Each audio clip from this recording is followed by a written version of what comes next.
Hello दोस्तों, I welcome you all my YouTube channel MSG career point.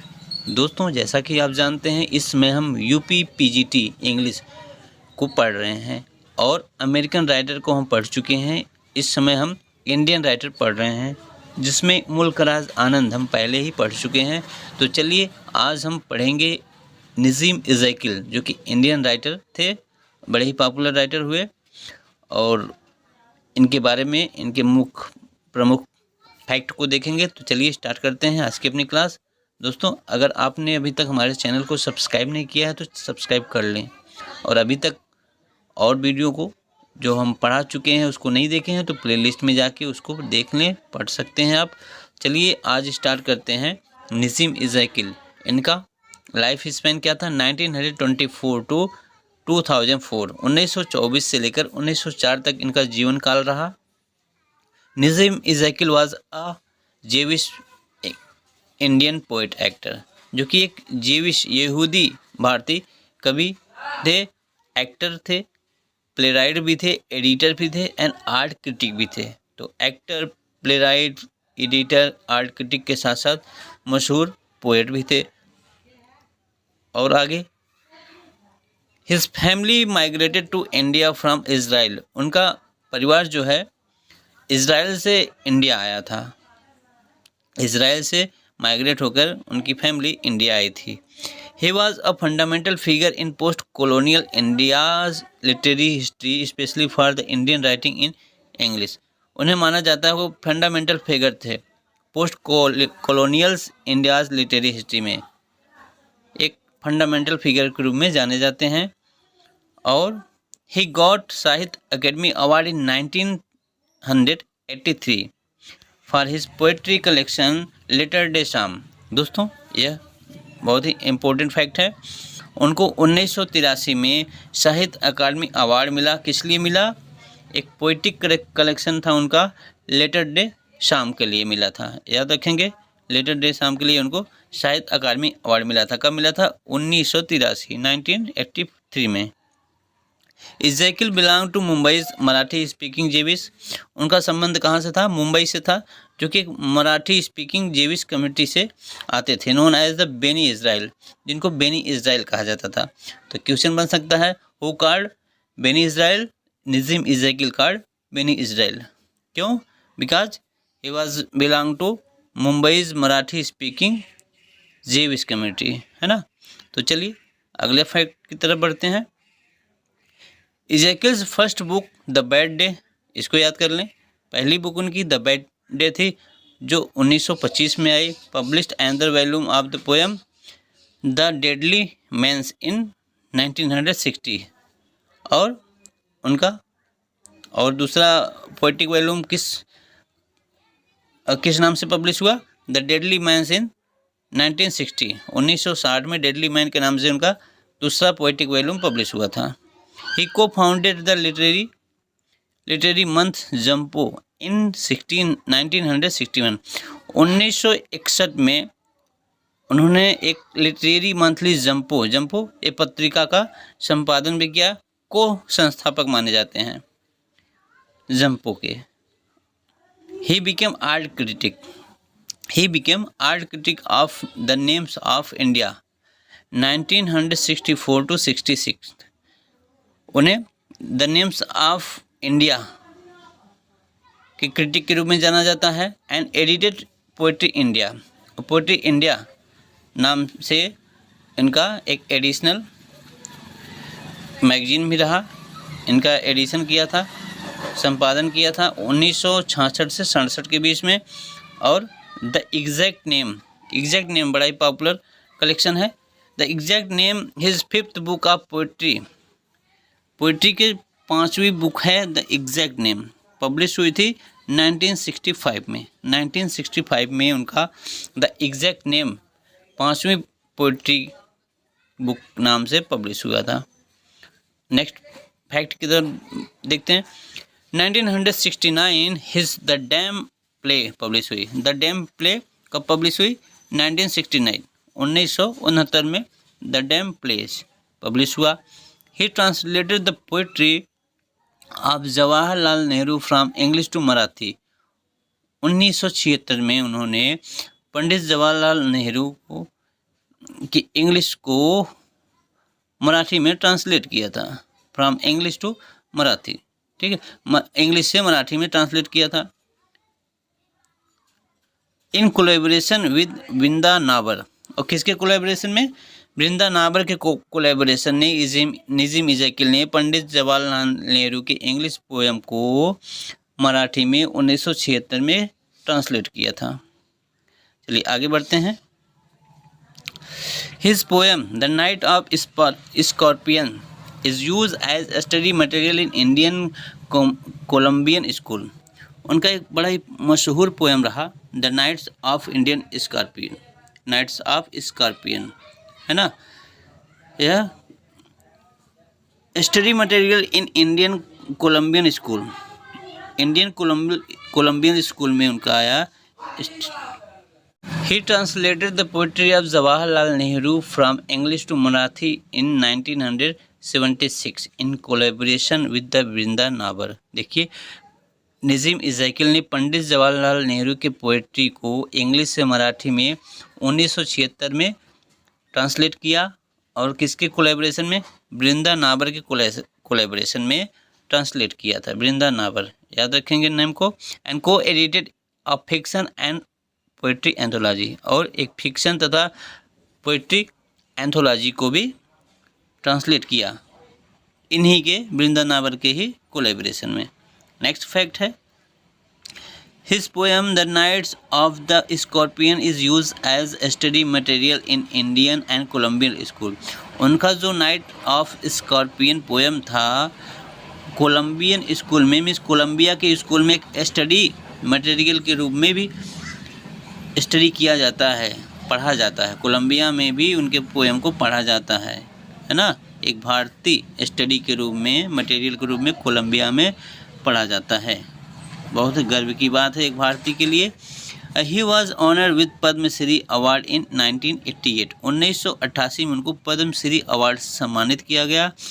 He addresses the questions of time in his poetry. He addresses questions of time, उनको poetry में questions of time के नाम से भी address किया गया, questions of time के नाम से एड्रेस किया। इस फैक्ट को याद कर रखेंगे।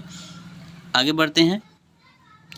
इम्पोर्टेंट वर्क और क्या क्या थे, देखिए दोस्तों। इंटरप्राइज उनका बहुत ही महत्वपूर्ण वर्क आया। It is similar to T S. Eliot's Journey of Magi. यह टी.एस. इलियट के जर्नी ऑफ मैगी के ही समान था इंटरप्राइज, है ना दोस्तों। ये सारे फैक्ट को हमने कहाँ से लिया है? World literature in your fist and assortment of the English literature. आप यहाँ चेक भी कर सकते हैं, जो कि ऑथेंटिक बुक मानी जाती है, वर्ल्ड लिटरेचर की बुक। टाइम ऑफ सेंस 1952 में आई। 69 पोएम्स 1953 में आई। डिस्कवरी ऑफ इंडिया 1956 में आई। द थर्ड 1959 में आई थी। अनफिनिश्ड मैन 1960 में आई थी। द एग्जैक्ट नेम 1965 में आई। इसमें 20 पोएम थे। एग्जैक्ट नेम में क्वेश्चन बन सकता है, कितने पोएम थे? 20 पोएम थे जब पब्लिश हुई।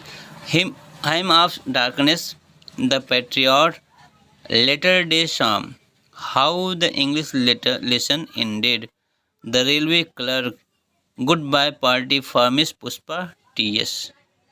ठीक, दीज आर, ये सब बड़े इम्पोर्टेंट, मोस्ट इम्पोर्टेंट वर्क हैं नजीम इज़ाकिल की। कुछ पोएम भी देख लेते हैं दोस्तों। पोएम भी हैं उनके। आइलैंड के नाम से पोएम था। द नाइट्स ऑफ स्कॉर्पियन, इसको तो जान रहे हैं, जो कि कोलंबिया में स्टडी मटेरियल के रूप में उसको पढ़ा जाता है। In the country cottage, poet lover word watcher, it is included the volume exact name. जो यह पोएम थी पोएट लवर बर्ड वाचर, वह एग्जैक्ट नेम में इंक्लूड हुआ था। एग्जैक्ट नेम में कितने पोएम थे? 20 पोएम थे।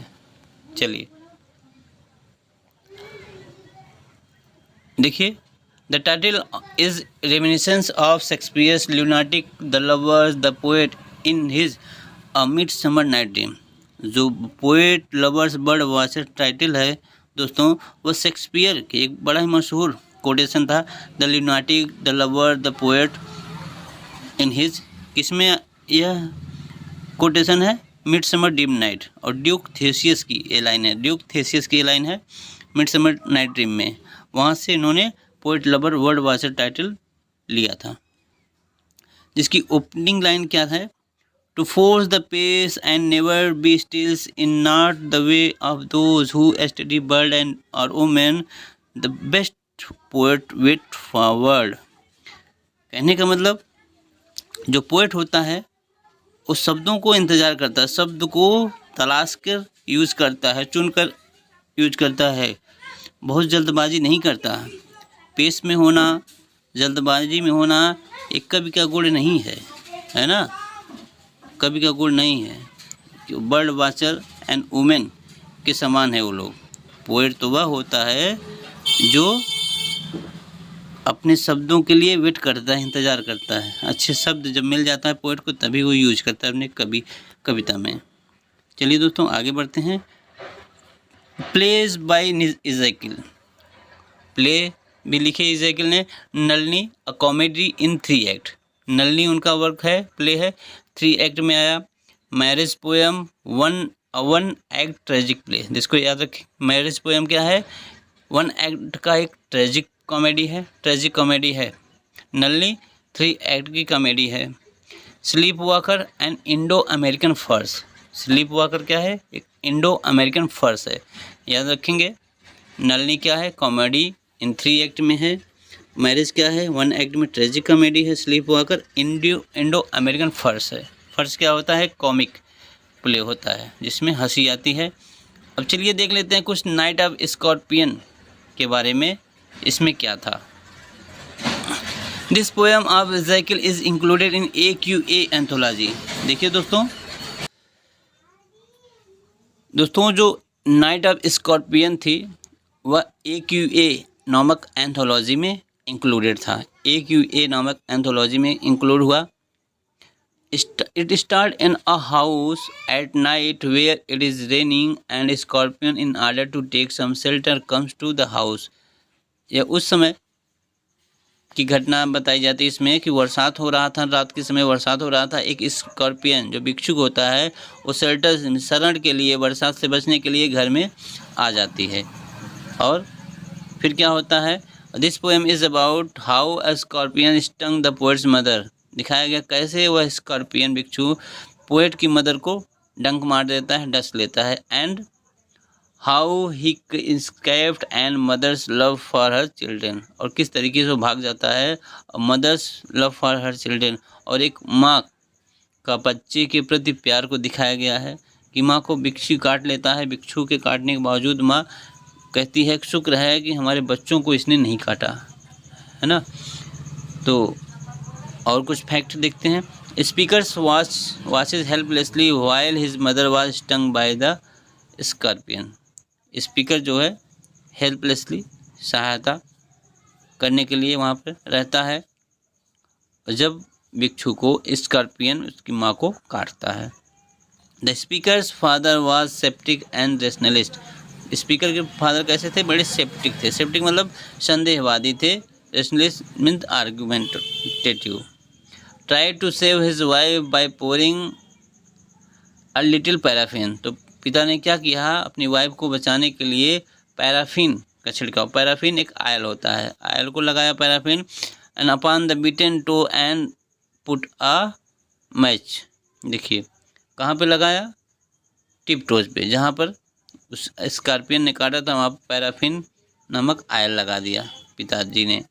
आफ्टर 20 आवर, 20 घंटे बाद, मदर सीज ओके, माँ अब ठीक थी 20 घंटे बाद। The says that she is glad to see was stung, वह खुश थी कि भिक्षु ने, स्कॉर्पियन ने उसे ही काटा। एंड नॉट हर चिल्ड्रेन, बच्चों को नहीं काटा। मीन्स स्कॉर्पियन ने माँ को स्टक किया, उसको खुशी थी कि चलो हमें ही काट लिया, हमारे बच्चों को नहीं काटा, है ना। तो इस माँ का बच्चों के प्रति जो स्नेह है उसको भी इस कविता में दिखाया गया है। Displaying her overwhelming love and motherly affection for them, एक मातृत्व प्रेम बच्चों के प्रति दिखाया गया है इस पोएम में। अ मॉर्निंग वॉक, देखिए दोस्तों, अ मॉर्निंग वॉक भी उनका एक आया वर्क। इसमें क्या था, in this poem Ezekiel talks about the barbaric city. इस पोएम में इज़ेकिएल एक बारबरिक सिटी की चर्चा करते हैं। सीक विथ स्लम, जो कि स्लम मीन्स गंदे मैले कुचैले वाले क्षेत्र की तरह यह है, एकदम गंदा क्षेत्र है। डिप्राइव ऑफ सीजन, जहाँ पर सुविधाओं की कमी है, सीजन की कमी है, सीजन का मतलब अच्छाई की कमी है। ब्लेस्ड विथ रेन, जहाँ पर वर्षा होती है। इट्स हॉकर्स बेगर, जहाँ पर हॉकर फेरी करने वाले लोग, बेगर भिखारी लोग। Iron tongue professions led by frantic drum, जो कि वहाँ ढोल नगाड़े में बहुत शोर शराबा भी होता है। And city is Bombay, this city is Bombay, और उस शहर का क्या नाम है, बॉम्बे।